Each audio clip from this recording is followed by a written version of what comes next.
Olá, aqui quem fala é o Gui do canal Românica 1, eu sou do Ceará, no Brasil, e faço vídeos de City Skylines aqui pro YouTube. Venho em colaboração com a Paradox Interactive para trazer um vídeo tutorial para você ensinando como construir uma cidade brasileira no Cities Skylines. Vamos começar falando da geografia. O Brasil é o quinto maior país do mundo e, assim como os Estados Unidos, é um país continental que abrange a maior parte da América do Sul. Nós temos 6 biomas aqui no Brasil. O bioma mais conhecido internacionalmente, com certeza, é a Amazônia, que fica no norte do Brasil. Mas além dela, a gente também tem o Cerrado, que é mais predominante no centro-oeste brasileiro, a Mata Atlântica, mais localizado no sul e sudeste, a Caatinga, que é um bioma exclusivo do Brasil e fica localizado no Nordeste, o Pampa, no sul do país, e o Pantanal, também no Centro-Oeste.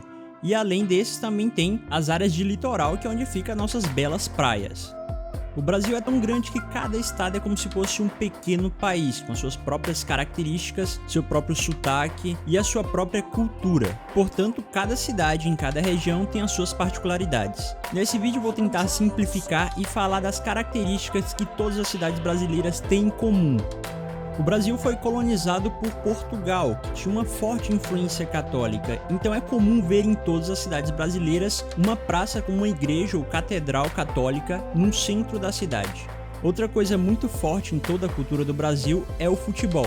Em qualquer lugar você vai encontrar crianças jogando bola na rua ou em campinhos de futebol, e em toda cidade pequena, média, tem um estádio, mesmo que seja um estádio pequeno. E quando se trata de transporte público, o mais comum aqui no Brasil são os ônibus, portanto a sua cidade vai precisar ter uma rodoviária ou uma estação de ônibus municipal. Transportes de massa como trens e metrôs só são mais comuns em cidades grandes, onde tem uma necessidade maior de transporte em massa. Agora vamos falar da arquitetura brasileira. Os principais influenciadores da arquitetura brasileira foram os europeus, mas também teve influência indígena e africana. A arquitetura brasileira pode ser diferente dependendo da região do Brasil, porque cada região no Brasil teve influências diferentes durante a história, como por exemplo os holandeses no Nordeste e os alemães no sul do Brasil. Até hoje existem edifícios do período colonial que são protegidos por fazerem parte da cultura e da história do Brasil. As casas são comumente construídas de alvenaria com telhado de cerâmica. Apesar de não ser a forma mais barata e mais eficiente de construção, esse formato faz parte da cultura do Brasil. Outra característica do Brasil é que a gente costuma construir as casas bem coladinhas umas das outras. Aqui no Brasil não temos grandes centros com arranha-céus, como nos Estados Unidos, por exemplo. Os prédios estão mais localizados nos centros das grandes cidades, das capitais, das metrópoles brasileiras. Em cidades de pequeno e médio porte é mais comum residências de baixa densidade, com alguns poucos apartamentos e prédios. Primeiro as cidades crescem horizontalmente para só depois crescer verticalmente. Agora vamos falar um pouco das zonas comerciais e industriais aqui do Brasil. No Brasil, o zoneamento é como em qualquer outro lugar, existem as zonas residenciais, comerciais e industriais. Porém, existe uma zona que é bastante comum aqui no Brasil, que não é muito comum em outros lugares, que é chamado de zona mista. Nas zonas mistas é permitida a construção de edifícios residenciais e comerciais. O que acontece comumente é a construção de pequenos prédios, onde a parte de baixo, o térreo, é construído as lojas e na parte de cima residências, que geralmente são dos próprios donos do comércio abaixo. Essas zonas mistas elas estão em todas as cidades, mas elas são bem mais comuns em cidades pequenas e áreas mais afastadas dos centros, como os subúrbios das cidades. As indústrias brasileiras vão desde pequenos galpões até grandes complexos industriais. Alguns tipos de indústrias podem ficar dentro da cidade, já outros devem ficar afastadas da cidade, geralmente separadas por terrenos baldios. O tipo de transporte de cargas mais comumente usado aqui no Brasil são os caminhões.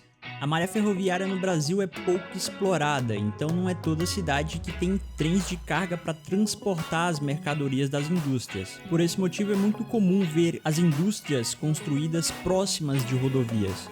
Como você deve saber, os modelos de edifícios do jogo são bem diferentes dos modelos brasileiros, da arquitetura brasileira. Então você vai precisar baixar esses edifícios no estilo brasileiro da Steam Workshop. E para facilitar o seu trabalho, eu fiz uma coleção de assets brasileiros, onde reuni edifícios, ruas, veículos, que você pode estar utilizando para construir a sua cidade brasileira. Agora vamos falar um pouco das características das ruas e da malha urbana do Brasil. No Brasil, a maioria das cidades tiveram um crescimento orgânico, que significa que elas cresceram naturalmente, sem muito planejamento prévio. Por esse motivo, a malha urbana é constituída por quarteirões de diferentes formatos geométricos e tamanhos, e geralmente as ruas seguem o relevo natural da topografia da região. A maioria das ruas brasileiras se assemelham bastante com as ruas do próprio jogo, então você pode utilizar as próprias ruas do jogo para criar a sua cidade brasileira. O Brasil segue uma hierarquia de vias assim como os outros países, e a única diferença está na nossa via local, que são as vias que conectam as residências e áreas restritas. Ela geralmente não tem aquela faixa central no meio da rua, então você vai precisar de uma estrada personalizada para simular isso. Outra característica das vias locais é que em alguns lugares é comum ter canteiros nas calçadas, mas isso depende muito da região e é mais comum aqui onde eu moro, aqui no Nordeste. Outra característica, mas que não é única aqui do Brasil, são os postes de energia com iluminação. Você pode fazer com um poste personalizado e usar o mod Road Anarchy e o Move It para juntar e fundir o poste de energia com o poste de iluminação da própria rua. Se ficar torto, você utiliza o Move It para ajustar e encaixar os dois perfeitamente. Você pode baixar esse poste personalizado e os mods que citei também na coleção de assets que você pode encontrar aí na descrição do vídeo. E você também pode utilizar o mod Dynamic Test Props do Clyde 45 para deixar suas ruas ainda mais brasileiras, com placas de ruas dinâmicas no estilo do Brasil. Se você gostou do vídeo e quer mais conteúdo em português, deixa um comentário aí embaixo e não se esqueça de se inscrever no canal para receber mais tutoriais do mundo inteiro. Eu vou ficando por aqui, mas você pode continuar assistindo mais alguns vídeos. Até mais e falou!